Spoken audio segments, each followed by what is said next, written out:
ನಮಸ್ಕಾರ ಸ್ನೇಹಿತರೆ, ನಮ್ಮ ಚಾನಲ್ಗೆ ನಿಮ್ಮೆಲ್ಲರಿಗೂ ಹಾರ್ದಿಕ ಸ್ವಾಗತ. ಸ್ನೇಹಿತರೆ, ನಿಮ್ಮ ಮನೆಯ ಅಡುಗೆ ಮನೆಯಲ್ಲಿ ಪ್ರತಿದಿನ ಕಾಣುವ ಒಂದು ಚಿಕ್ಕ ಆಹಾರ ಪದಾರ್ಥವೇ ನಿಮ್ಮ ಆರೋಗ್ಯಕ್ಕೆ ದೊಡ್ಡ ವರವಾಗಿರಬಹುದು ಎಂದು ನಾನು ಹೇಳಿದರೆ ನೀವು ನಂಬುತ್ತೀರಾ? ಒಂದು ಕ್ಷಣ ಕಣ್ಣು ಮುಚ್ಚಿ ಯೋಚಿಸಿ. ಸಾವಿರಾರು ರೂಪಾಯಿ ಖರ್ಚು ಮಾಡಿ ವಿಟಮಿನ್ ಮಾತ್ರೆಗಳು, ಕ್ಯಾಲ್ಸಿಯಂ ಸಪ್ಲಿಮೆಂಟ್ಸ್ಗಳು ಮತ್ತು ದುಬಾರಿ ಆರೋಗ್ಯ ಉತ್ಪನ್ನಗಳನ್ನು ಖರೀದಿಸುವ ನಾವು ನಮ್ಮ ಮನೆಯಲ್ಲಿ ವರ್ಷಗಳಿಂದ ಇದ್ದ ಒಂದು ಪುಟ್ಟ ಬೀಜದ ನಿಜವಾದ ಶಕ್ತಿಯನ್ನು ಗಮನಿಸದೇ ಬಿಟ್ಟಿದ್ದೇವೆ. ಸ್ನೇಹಿತರೆ, ಆ ಚಿಕ್ಕ ಬೀಜವೇ ಬಿಳಿ ಎಳ್ಳು. ಬಹಳ ಜನರು ಇದನ್ನು ಕೇವಲ ಲಡ್ಡು, ಚಟ್ನಿ ಅಥವಾ ಹಬ್ಬದ ಅಡುಗೆಗಳಲ್ಲಿ ಬಳಸುವ ಸಾಮಾನ್ಯ ಪದಾರ್ಥ ಎಂದುಕೊಳ್ಳುತ್ತಾರೆ. ಆದರೆ ವಾಸ್ತವದಲ್ಲಿ ಬಿಳಿ ಎಳ್ಳು ಪೌಷ್ಟಿಕಗಳಿಂದ ಸಮೃದ್ಧವಾಗಿರುವ ಆಹಾರವಾಗಿದೆ. ಇದರಲ್ಲಿ ಆರೋಗ್ಯಕರ ಕೊಬ್ಬುಗಳು, ಪ್ರೋಟೀನ್, ಆಹಾರ ನಾರು ಅಂದರೆ ಫೈಬರ್, ಕ್ಯಾಲ್ಸಿಯಂ, ಕಬ್ಬಿಣ, ಮ್ಯಾಗ್ನೀಷಿಯಂ ಹಾಗೂ ಇತರ ಹಲವು ಖನಿಜಾಂಶಗಳು ದೊರೆಯುತ್ತವೆ. ಆದ್ದರಿಂದ ಸಮತೋಲಿತ ಆಹಾರದ ಭಾಗವಾಗಿ ಇದನ್ನು ಮಿತವಾಗಿ ಸೇರಿಸಿಕೊಳ್ಳುವುದರಿಂದ ಆರೋಗ್ಯಕ್ಕೆ ಉಪಯುಕ್ತವಾಗಬಹುದು.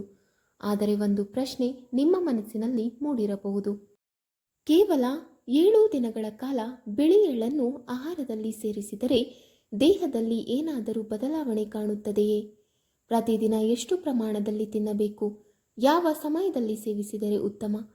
ಎಲ್ಲರೂ ಇದನ್ನು ತಿನ್ನಬಹುದೇ ಅಥವಾ ಕೆಲವು ಜನರು ಎಚ್ಚರಿಕೆ ವಹಿಸಬೇಕೇ?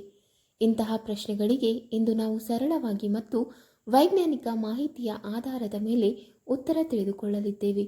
ಜೊತೆಗೆ ಬಿಳಿ ಎಳ್ಳನ್ನು ತಪ್ಪಾಗಿ ಸೇವಿಸಿದರೆ ಆಗಬಹುದಾದ ಸಮಸ್ಯೆಗಳು ಯಾವುವು ಮತ್ತು ಅದನ್ನು ಸರಿಯಾದ ರೀತಿಯಲ್ಲಿ ಬಳಸುವ ವಿಧಾನಗಳನ್ನು ತಿಳಿದುಕೊಳ್ಳೋಣ. ಹೀಗಾಗಿ ಸ್ನೇಹಿತರೆ, ಈ ವಿಡಿಯೋವನ್ನು ಯಾವುದೇ ಭಾಗವನ್ನು ಸ್ಕಿಪ್ ಮಾಡದೆ ಕೊನೆವರೆಗೂ ನೋಡಿ. ಯಾಕೆಂದರೆ ಕೊನೆಯ ಭಾಗದಲ್ಲಿ ಬಹುತೇಕ ಜನರಿಗೆ ಗೊತ್ತಿಲ್ಲದ ಒಂದು ಮುಖ್ಯ ಮಾಹಿತಿಯನ್ನು ಹಂಚಿಕೊಳ್ಳಲಿದ್ದೇವೆ. ಅದು ಬಿಳಿ ಎಳ್ಳನ್ನು ಸುರಕ್ಷಿತವಾಗಿ ಮತ್ತು ಸರಿಯಾದ ಪ್ರಮಾಣದಲ್ಲಿ ಬಳಸಲು ನಿಮಗೆ ಸಹಾಯ ಮಾಡಬಹುದು.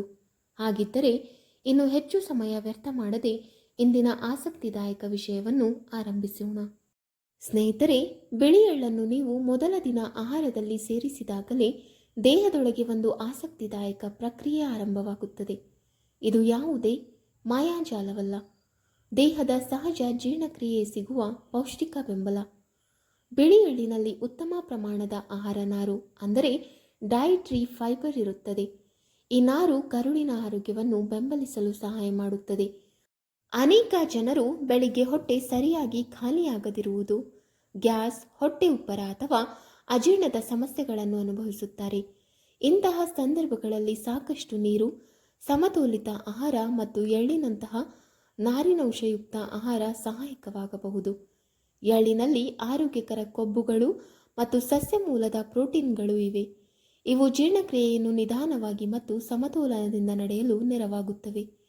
ಪರಿಣಾಮವಾಗಿ ದೇಹಕ್ಕೆ ಶಕ್ತಿ ನಿಧಾನವಾಗಿ ಲಭ್ಯವಾಗುತ್ತದೆ ಮತ್ತು ಹಸಿವು ನಿಯಂತ್ರಣದಲ್ಲಿರಲು ಸಹಾಯವಾಗಬಹುದು.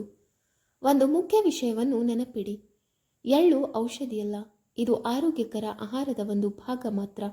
ಆದ್ದರಿಂದ ಇದನ್ನು ಸೇವಿಸುವುದರ ಜೊತೆಗೆ ಸಾಕಷ್ಟು ನೀರು ಕುಡಿಯುವುದು, ಪ್ರತಿದಿನ ಸ್ವಲ್ಪ ನಡೆಯುವುದು ಮತ್ತು ಸಮಯಕ್ಕೆ ಸರಿಯಾಗಿ ಊಟ ಮಾಡುವುದು ಕೂಡ ಅಷ್ಟೇ ಮುಖ್ಯ. ಸ್ನೇಹಿತರೆ, ಮೊದಲ ದಿನವೇ ದೊಡ್ಡ ಬದಲಾವಣೆ ಕಾಣದಿದ್ದರೂ ದೇಹದೊಳಗೆ ಆರೋಗ್ಯಕರ ಬದಲಾವಣೆಗಳ ಅಡಿಪಾಯ ಹಾಕಲಾಗುತ್ತದೆ. ಇದೇ ಸಣ್ಣ ಹೆಜ್ಜೆಗಳು ಮುಂದಿನ ದಿನಗಳಲ್ಲಿ ಉತ್ತಮ ಫಲಿತಾಂಶಗಳಿಗೆ ದಾರಿ ಮಾಡಿಕೊಡುತ್ತವೆ. ಸ್ನೇಹಿತರೆ, ಬಿಳಿ ಎಳ್ಳನ್ನು 2 ಅಥವಾ 3 ದಿನಗಳ ಕಾಲ ನಿಯಮಿತವಾಗಿ ಆಹಾರದಲ್ಲಿ ಸೇರಿಸಿದಾಗ ಅದರಲ್ಲಿರುವ ಪೌಷ್ಟಿಕಾಂಶಗಳು ದೇಹಕ್ಕೆ ಕ್ರಮೇಣ ದೊರೆಯಲು ಆರಂಭಿಸುತ್ತವೆ. ವಿಶೇಷವಾಗಿ ಎಳ್ಳಿನಲ್ಲಿ ಇರುವ ಕ್ಯಾಲ್ಸಿಯಂ, ಮ್ಯಾಗ್ನೀಷಿಯಂ, ಫಾಸ್ಫರಸ್ ಮತ್ತು ಜಿಂಕ್ ಎಲುಬುಗಳು ಮತ್ತು ಹಲ್ಲುಗಳ ಸಾಮಾನ್ಯ ಆರೋಗ್ಯವನ್ನು ಬೆಂಬಲಿಸುವ ಪ್ರಮುಖ ಖನಿಜಾಂಶಗಳಾಗಿವೆ. ಇಂದಿನ ಜೀವನ ಶೈಲಿಯಲ್ಲಿ ಹೆಚ್ಚು ಸಮಯ ಕುಳಿತೇ ಕೆಲಸ ಮಾಡುವುದು, ವ್ಯಾಯಾಮದ ಕೊರತೆ ಮತ್ತು ಪೌಷ್ಟಿಕ ಆಹಾರದ ಅಭಾವದಿಂದ ಅನೇಕರು ಚಿಕ್ಕ ವಯಸ್ಸಿನಲ್ಲೇ ಮಂಡಿ ನೋವು, ಬೆನ್ನು ನೋವು ಅಥವಾ ದೇಹದ ದುರ್ಬಲತೆಯನ್ನು ಅನುಭವಿಸುತ್ತಾರೆ.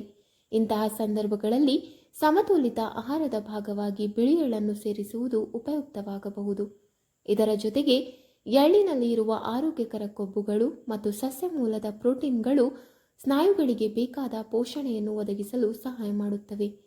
ನಿಯಮಿತ ವ್ಯಾಯಾಮದೊಂದಿಗೆ ಇದನ್ನು ಸೇವಿಸಿದರೆ ದೇಹ ಹೆಚ್ಚು ಚೈತನ್ಯದಿಂದ ಇರುವ ಅನುಭವ ಕೆಲವರಿಗೆ ಸಿಗಬಹುದು. ಆದರೆ ಒಂದು ವಿಷಯವನ್ನು ಸ್ಪಷ್ಟವಾಗಿ ತಿಳಿದುಕೊಳ್ಳಿ, ಕೇವಲ ಎಳ್ಳು ತಿಂದರೆ ಎಲುಬುಗಳು ಒಂದೇ ವಾರದಲ್ಲಿ ತುಂಬ ಬಲವಾಗುತ್ತವೆ ಎಂಬುದು ಸರಿಯಲ್ಲ. ಉತ್ತಮ ಆರೋಗ್ಯಕ್ಕೆ ಸಾಕಷ್ಟು ಸೂರ್ಯನ ಬೆಳಕು, ವಿಟಮಿನ್ ಡಿ, ನಿಯಮಿತ ವ್ಯಾಯಾಮ ಮತ್ತು ಸಮತೋಲಿತ ಆಹಾರ ಕೂಡ ಅಗತ್ಯ. ಎಳ್ಳು ಈ ಆರೋಗ್ಯಕರ ಜೀವನ ಶೈಲಿಗೆ ಪೂರಕವಾಗಿರುವ ಉತ್ತಮ ಆಹಾರ ಮಾತ್ರ. ನಿಮಗೆ ಈಗಾಗಲೇ ತೀವ್ರ ಎಲುಬಿನ ಸಮಸ್ಯೆ ಅಥವಾ ಆಸ್ಟಿಯೋಪೊರೋಸಿಸ್ ಇದ್ದರೆ ವೈದ್ಯರ ಸಲಹೆಯಂತೆ ಚಿಕಿತ್ಸೆ ಪಡೆಯುವುದನ್ನು ಮುಂದುವರಿಸಿ. ಸ್ನೇಹಿತರೆ, 4ನೇ ಮತ್ತು 5ನೇ ದಿನಕ್ಕೆ ಬಂದಾಗ ನಿಮ್ಮ ದೇಹಕ್ಕೆ ಬಿಳಿ ಎಳ್ಳಿನಲ್ಲಿರುವ ಪೌಷ್ಟಿಕಾಂಶಗಳು ನಿರಂತರವಾಗಿ ದೊರೆಯುತ್ತಿರುತ್ತವೆ. ಈ ಸಮಯದಲ್ಲಿ ಅದರಲ್ಲಿರುವ ಆರೋಗ್ಯಕರ ಅಪರ್ಯಾಪ್ತ ಕೊಬ್ಬುಗಳು ಅಂದರೆ ಹೆಲ್ದಿ ಅನ್ಸ್ಯಾಚುರೇಟೆಡ್ ಫ್ಯಾಟ್ಸ್, ಆಹಾರ ನಾರು ಮತ್ತು ನೈಸರ್ಗಿಕ ಆಂಟಿಆಕ್ಸಿಡೆಂಟ್ಗಳು ದೇಹದ ಒಟ್ಟಾರೆ ಆರೋಗ್ಯವನ್ನು ಬೆಂಬಲಿಸಲು ಸಹಾಯ ಮಾಡುತ್ತವೆ. ಇಂದಿನ ದಿನಗಳಲ್ಲಿ ಅನಾರೋಗ್ಯಕರ ಆಹಾರ, ಹೆಚ್ಚು ಎಣ್ಣೆ, ಸಕ್ಕರೆ ಮತ್ತು ವ್ಯಾಯಾಮದ ಕೊರತೆಯಿಂದ ಅನೇಕ ಜನರಲ್ಲಿ ಕೊಲೆಸ್ಟ್ರಾಲ್ ಸಮಸ್ಯೆ ಹೆಚ್ಚಾಗುತ್ತಿದೆ. ಕೆಲವು ಅಧ್ಯಯನಗಳು ಎಳ್ಳಿನಲ್ಲಿರುವ ಸೆಸಮಿನ್ ಮತ್ತು ಸೆಸಮೋಲ್ ಎಂಬ ಸಂಯುಕ್ತಗಳು ಆರೋಗ್ಯಕರ ಆಹಾರದ ಭಾಗವಾಗಿ ಸೇವಿಸಿದಾಗ ಹೃದಯದ ಆರೋಗ್ಯಕ್ಕೆ ಪೂರಕವಾಗಬಹುದೆಂದು ಸೂಚಿಸುತ್ತವೆ. ಆದರೆ ಇದನ್ನು ಯಾವುದೇ ಚಿಕಿತ್ಸೆಗೆ ಪರ್ಯಾಯ ಎಂದು ಪರಿಗಣಿಸಬಾರದು. ನಿಮ್ಮ ಹೃದಯ ಆರೋಗ್ಯವಾಗಿದ್ದರೆ ರಕ್ತ ಸಂಚಾರವು ಉತ್ತಮವಾಗಿರುತ್ತದೆ. ಉತ್ತಮ ರಕ್ತ ಸಂಚಾರ ಎಂದರೆ ದೇಹದ ಪ್ರತಿಯೊಂದು ಜೀವಕೋಶಕ್ಕೂ ಆಮ್ಲಜನಕ ಮತ್ತು ಪೋಷಕಾಂಶಗಳು ಸರಿಯಾಗಿ ತಲುಪುವುದು. ಇದರಿಂದ ಕೆಲವರಿಗೆ ದಿನನಿತ್ಯದ ಕೆಲಸಗಳಲ್ಲಿ ಹೆಚ್ಚು ಚೈತನ್ಯ ಮತ್ತು ಉತ್ಸಾಹದ ಅನುಭವವಾಗಬಹುದು. ಆದರೆ ನೆನಪಿಡಿ, ಆರೋಗ್ಯಕರ ಹೃದಯಕ್ಕೆ ಕೇವಲ ಎಳ್ಳು ಸಾಕಾಗುವುದಿಲ್ಲ. ಪ್ರತಿದಿನ ಕನಿಷ್ಠ 30 ನಿಮಿಷ ನಡೆಯುವುದು, ಧೂಮಪಾನ ಮತ್ತು ಮದ್ಯಪಾನದಿಂದ ದೂರ ಇರುವುದು, ಹೆಚ್ಚು ತರಕಾರಿ ಮತ್ತು ಹಣ್ಣುಗಳನ್ನು ಸೇವಿಸುವುದು ಹಾಗೂ ಒತ್ತಡವನ್ನು ನಿಯಂತ್ರಿಸುವುದು ಕೂಡ ಅಷ್ಟೇ ಮುಖ್ಯ. ಸ್ನೇಹಿತರೆ, ಬಿಳಿ ಎಳ್ಳು ಒಂದು ಅದ್ಭುತ ಔಷಧಿಯಲ್ಲ, ಆದರೆ ಸರಿಯಾದ ಜೀವನ ಶೈಲಿಯ ಜೊತೆಗೆ ಸೇರಿಸಿದಾಗ ಇದು ಉತ್ತಮ ಆರೋಗ್ಯಕ್ಕೆ ಬೆಂಬಲ ನೀಡುವ ಪೌಷ್ಟಿಕ ಆಹಾರವಾಗಬಹುದು. ಸ್ನೇಹಿತರೆ, 6ನೇ ದಿನಕ್ಕೆ ಬಂದಾಗ ಬಿಳಿ ಎಳ್ಳಿನಲ್ಲಿರುವ ಪೌಷ್ಟಿಕಾಂಶಗಳು ನಿಮ್ಮ ದೇಹದ ಹೊರಗಿನ ಸೌಂದರ್ಯಕ್ಕೂ ಬೆಂಬಲ ನೀಡಲು ಆರಂಭಿಸಬಹುದು. ಆರೋಗ್ಯಕರ ಚರ್ಮ ಮತ್ತು ಬಲವಾದ ಕೂದಲು ಕೇವಲ ಕ್ರೀಮ್ ಅಥವಾ ಶಾಂಪುಗಳಿಂದ ಮಾತ್ರ ಸಿಗುವುದಿಲ್ಲ. ಅದರ ಆರಂಭ ದೇಹದೊಳಗಿನ ಸರಿಯಾದ ಪೋಷಣೆಯಿಂದಲೇ ಆಗುತ್ತದೆ. ಬಿಳಿ ಎಳ್ಳಿನಲ್ಲಿ ವಿಟಮಿನ್ ಇ, ಜಿಂಕ್, ಕಾಪರ್ ಮತ್ತು ಆರೋಗ್ಯಕರ ಕೊಬ್ಬುಗಳು ದೊರೆಯುತ್ತವೆ. ಇವು ಚರ್ಮದ ಸಾಮಾನ್ಯ ಆರೋಗ್ಯವನ್ನು ಕಾಪಾಡಲು ಸಹಾಯಕವಾಗಿರುವ ಪೌಷ್ಟಿಕಾಂಶಗಳಾಗಿವೆ. ಜೊತೆಗೆ ಎಳ್ಳಿನಲ್ಲಿರುವ ಆಂಟಿಆಕ್ಸಿಡೆಂಟ್ಗಳು ದೇಹದ ಜೀವಕೋಶಗಳನ್ನು ಫ್ರೀ ರ್ಯಾಡಿಕಲ್ಸ್ಗಳಿಂದ ಉಂಟಾಗುವ ಹಾನಿಯಿಂದ ರಕ್ಷಿಸಲು ನೆರವಾಗಬಹುದು. ಇದರಿಂದ ಚರ್ಮ ಆರೋಗ್ಯಕರವಾಗಿ ಕಾಣಲು ಸಹಾಯಕವಾಗಬಹುದು. ನೀವು ಸಾಕಷ್ಟು ನೀರು ಕುಡಿಯುತ್ತಿದ್ದರೆ, ಪೌಷ್ಟಿಕ ಆಹಾರ ಸೇವಿಸುತ್ತಿದ್ದರೆ ಮತ್ತು ಎಳ್ಳನ್ನು ಮಿತ ಪ್ರಮಾಣದಲ್ಲಿ ಆಹಾರದಲ್ಲಿ ಸೇರಿಸುತ್ತಿದ್ದರೆ ಕೆಲವು ವಾರಗಳ ನಂತರ ಚರ್ಮದಲ್ಲಿ ಸಹಜ ಕಾಂತಿ ಕಾಣಿಸಿಕೊಳ್ಳುವುದನ್ನು ಕೆಲವರು ಅನುಭವಿಸಬಹುದು. ಆದರೆ ಈ ಬದಲಾವಣೆ ವ್ಯಕ್ತಿಯಿಂದ ವ್ಯಕ್ತಿಗೆ ಬದಲಾಗುತ್ತದೆ. ಕೂದಲಿನ ವಿಷಯಕ್ಕೂ ಬಂದರೆ, ಎಳ್ಳಿನಲ್ಲಿರುವ ಉತ್ತಮ ಕೊಬ್ಬುಗಳು, ಪ್ರೋಟೀನ್ ಮತ್ತು ಖನಿಜಾಂಶಗಳು ಕೂದಲಿನ ಸಾಮಾನ್ಯ ಬೆಳವಣಿಗೆಗೆ ಬೇಕಾದ ಪೋಷಣೆಯನ್ನು ಒದಗಿಸಲು ಸಹಾಯ ಮಾಡುತ್ತದೆ. ಆದರೆ ಕೂದಲು ಉದುರುವುದಕ್ಕೆ ಹಾರ್ಮೋನ್ಗಳು, ಆನುವಂಶಿಕತೆ, ಒತ್ತಡ ಮತ್ತು ಪೌಷ್ಟಿಕಾಂಶಗಳ ಕೊರತೆ ಸೇರಿದಂತೆ ಹಲವು ಕಾರಣಗಳಿರಬಹುದು. ಆದ್ದರಿಂದ ಸ್ನೇಹಿತರೆ, ಎಳ್ಳನ್ನು ಅದ್ಭುತ ಪರಿಹಾರ ಎಂದು ಭಾವಿಸದೆ ಸಮತೋಲಿತ ಆಹಾರದ ಒಂದು ಭಾಗವಾಗಿ ಬಳಸುವುದು ಉತ್ತಮ. ಒಂದು ವಿಷಯವನ್ನು ಮರೆಯಬೇಡಿ, ನಿಜವಾದ ಸೌಂದರ್ಯ ದುಬಾರಿ ಕಾಸ್ಮೆಟಿಕ್ಗಳಲ್ಲಿ ಅಲ್ಲ, ಆರೋಗ್ಯಕರ ದೇಹದಲ್ಲಿದೆ. ದೇಹ ಒಳಗಿನಿಂದ ಆರೋಗ್ಯವಾಗಿದ್ದರೆ ಅದರ ಹೊಳಪು ಮುಖದಲ್ಲೂ ಕಾಣಿಸುತ್ತದೆ. ಸ್ನೇಹಿತರೆ, 7 ದಿನಗಳ ಕಾಲ ನೀವು ನಿಯಮಿತವಾಗಿ ಬಿಳಿ ಎಳ್ಳನ್ನು ಆರೋಗ್ಯಕರ ಆಹಾರದ ಭಾಗವಾಗಿ ಸೇವಿಸಿದರೆ ಅದರಲ್ಲಿರುವ ಪೌಷ್ಟಿಕಾಂಶಗಳು ದೇಹದ ಜೊತೆಗೆ ಮೆದುಳಿನ ಕಾರ್ಯಕ್ಕೂ ಬೆಂಬಲ ನೀಡುತ್ತವೆ. ಬಿಳಿ ಎಳ್ಳಿನಲ್ಲಿ ಆರೋಗ್ಯಕರ ಕೊಬ್ಬುಗಳು, ಬಿ ಗುಂಪಿನ ಕೆಲವು ವಿಟಮಿನ್ಗಳು, ಮ್ಯಾಗ್ನೀಷಿಯಂ ಮತ್ತು ವಿವಿಧ ಖನಿಜಾಂಶಗಳು ದೊರೆಯುತ್ತವೆ. ಇವು ನರಮಂಡಲದ ಸಾಮಾನ್ಯ ಕಾರ್ಯನಿರ್ವಹಣೆಗೆ ಸಹಾಯಕವಾಗಿವೆ. ಇಂದಿನ ವೇಗದ ಜೀವನದಲ್ಲಿ ಒತ್ತಡ, ನಿದ್ರೆಯ ಕೊರತೆ ಮತ್ತು ನಿರಂತರ ಮಾನಸಿಕ ಕೆಲಸದಿಂದ ಅನೇಕರು ದಣಿವು ಅನುಭವಿಸುತ್ತಾರೆ. ಸಮತೋಲಿತ ಆಹಾರ, ಸಾಕಷ್ಟು ನಿದ್ರೆ, ನಿಯಮಿತ ವ್ಯಾಯಾಮ ಮತ್ತು ಎಳ್ಳಿನಂತಹ ಪೌಷ್ಟಿಕ ಆಹಾರಗಳನ್ನು ಸೇವಿಸುವುದು ದೇಹ ಮತ್ತು ಮನಸ್ಸಿನ ಆರೋಗ್ಯವನ್ನು ಕಾಪಾಡಲು ನೆರವಾಗಬಹುದು. ಆದರೆ ಎಳ್ಳು ಒತ್ತಡ ಅಥವಾ ನಿದ್ರಾಹೀನತೆಗೆ ಔಷಧಿಯಲ್ಲ ಎಂಬುದನ್ನು ನೆನಪಿಡಿ. ಈಗ ಮುಖ್ಯ ಪ್ರಶ್ನೆ, ಎಳ್ಳನ್ನು ಸೇವಿಸುವ ಸರಿಯಾದ ವಿಧಾನ ಯಾವುದು? ಎಳ್ಳನ್ನು ಸ್ವಲ್ಪ ಉರಿಯಲ್ಲಿ 2 ರಿಂದ 3 ನಿಮಿಷ ಹುರಿದು ಸೇವಿಸಿದರೆ ಅದರ ಸುವಾಸನೆ ಹೆಚ್ಚುತ್ತದೆ ಮತ್ತು ಅನೇಕರು ಅದನ್ನು ಸುಲಭವಾಗಿ ತಿನ್ನಬಹುದು. ನೀವು ಅದನ್ನು ಪುಡಿ ಮಾಡಿ ದಾಲ್, ತರಕಾರಿ, ಸ್ಯಾಲೆಡ್, ಮೊಸರು ಅಥವಾ ಓಟ್ಸ್ ಮೇಲೆ ಸಿಂಪಡಿಸಿ ಸೇವಿಸಬಹುದು.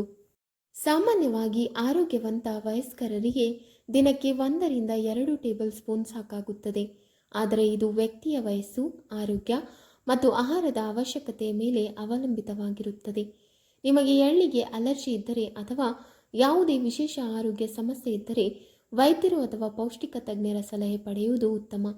ಸ್ನೇಹಿತರೆ, ನೆನಪಿಡಿ, ಆರೋಗ್ಯ ಒಂದೇ ದಿನದಲ್ಲಿ ನಿರ್ಮಾಣವಾಗುವುದಿಲ್ಲ. ಪ್ರತಿದಿನ ಮಾಡುವ ಸಣ್ಣ ಸಣ್ಣ ಒಳ್ಳೆಯ ಅಭ್ಯಾಸಗಳೇ ದೀರ್ಘಕಾಲದ ಆರೋಗ್ಯಕ್ಕೆ ಕಾರಣವಾಗುತ್ತವೆ. ಬಿಳಿ ಎಳ್ಳು ಕೂಡ ಅಂತಹ ಒಂದು ಉತ್ತಮ ಆಹಾರ. ಸ್ನೇಹಿತರೆ, ನಿಮಗೆ ಈ ಮಾಹಿತಿ ಉಪಯುಕ್ತವೆನಿಸಿದರೆ ಈ ವಿಡಿಯೋವನ್ನು ಲೈಕ್ ಮಾಡಿ, ನಿಮ್ಮ ಕುಟುಂಬ ಮತ್ತು ಸ್ನೇಹಿತರೊಂದಿಗೆ ಶೇರ್ ಮಾಡಿ ಮತ್ತು ಇಂತಹ ವೈಜ್ಞಾನಿಕ ಹಾಗೂ ಉಪಯುಕ್ತ ಆರೋಗ್ಯ ಮಾಹಿತಿಗಾಗಿ ನಮ್ಮ ಚಾನಲನ್ನು ಸಬ್ಸ್ಕ್ರೈಬ್ ಮಾಡಿಕೊಳ್ಳಿ.